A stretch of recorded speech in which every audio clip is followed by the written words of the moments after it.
কালারটা এত সুন্দর আসছে আর গ্রানটাও পুরো ঘরে হয়ে গেছে। অনেক সুন্দর একটা স্মেল বের হয়েছে। এই রেসিপিটা না খেলে আপনারা বুঝতে পারবেন না, এত বেশি মজার হয়েছিল। পুরো ভিডিওটা দেখলে আপনারা বুঝতে পারবেন রান্নাটা অনেক বেশি মজার হয়েছে আজকে। আসসালামু আলাইকুম, সবাই কেমন আছেন? আলহামদুলিল্লাহ আমি ভালো আছি। আমি এখানে একটি মুরগি পুরোটাই ভালোভাবে কেটে ধুয়ে পরিষ্কার করে পানি ঝরিয়ে এটাকে তেলে ভেজে রেখেছিলাম। আর ওই তেলটাই আমি এখানে দিয়ে দিয়েছি। তেলে দিয়ে দিয়েছি গোটা মশলা, তেজপাতা, এলাচ, দারচিনি। তারপরে একটু নেড়ে ছেড়ে দিয়ে দিয়েছি পেঁয়াজ কুচি, কাঁচামরিচ ফালি করে। একটু নেড়ে ছেড়ে দিয়ে দিয়েছি আদা বাটা আর রসুন বাটা। এখানে আপনারা আপনাদের পরিমাণ মতো দিবেন। এখন দিয়ে দিয়েছি টমেটো কুচি, পরিমাণ মতো লবণ, হলুদের গুঁড়া, মরিচের গুঁড়া, জিরার গুঁড়া, গরম মশলা গুঁড়া। এখন আমি এই মশলাটা তেলে কিছুক্ষণ ভেজে নিব।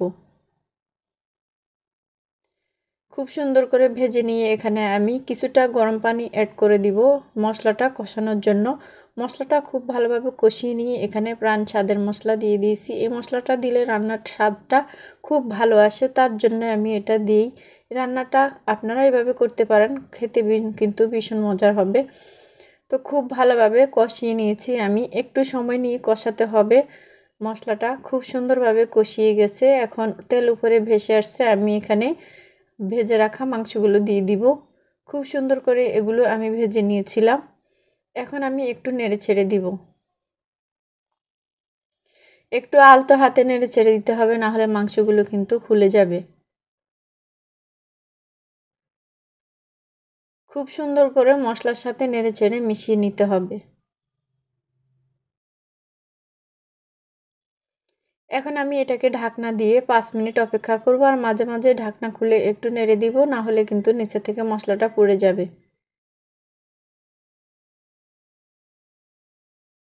এখন আমি চিকন একটা কাঠির মতো নিয়েছি, এটা দিয়ে নাড়তে অনেক সুবিধা হয়। মাংস যখন বেশি হবে, একটু নরম টাইপের এই মাংসগুলা নাড়তে এগুলা দিয়ে অনেক ভালো হয়। এটা আমার মা আমাকে বানিয়ে দিয়েছে। যখন মুরগির এই ফার্মের মুরগিটা রান্না করি, তখন যখন একটু বেশি হয় তখন এটা দিয়ে নাড়াচাড়া করি, তাহলে আর মাংসটা ভাঙে না। এখন আমি এখানে 1 কাপ গরম পানি দিয়ে দিয়েছি। এটা ফুটন্ত গরম পানি ছিল। এই পানিটা দিয়ে এখন আমি আবারও একটু নেড়ে ছেড়ে খুব ভালোভাবে মিশিয়ে নিব। মাশাআল্লাহ, রান্নার কালারটা অনেক সুন্দর আসছে। আপনারা এভাবে ট্রাই করবেন, খেতে কিন্তু ভীষণ ভালো লাগবে। এটা রুটি, নান, পরোটা যা বলেন, ভাত বলেন, পোলাও বলেন, সব কিছু দিয়ে খেতে কিন্তু এই রেসিপিটা অনেক বেশি মজার হয়। মিডিয়াম আঁচে আমি 10 মিনিট রান্না করে নিব। এখন আমি ঢাকনাটা খুলে একটু নেড়ে ছেড়ে দিব। আমার রান্নাটা মোটামুটি কমপ্লিট হয়ে আসছে। আজকের এই রেসিপিটা কেমন লাগলো আপনাদের জানাবেন। যদি আপনাদের একটু ভালো লাগে তাহলে একটা শেয়ার করার অনুরোধ রইল। আর ভিডিওটা দেখার সময় একটা লাইক দিয়ে অবশ্যই ভিডিওটি দেখবেন, তাহলে অন্যরাও দেখার সুযোগ পাবে। তো আমার রান্নাটা মোটামুটি কমপ্লিট হয়ে আসছে, কেমন হলো জানাবেন।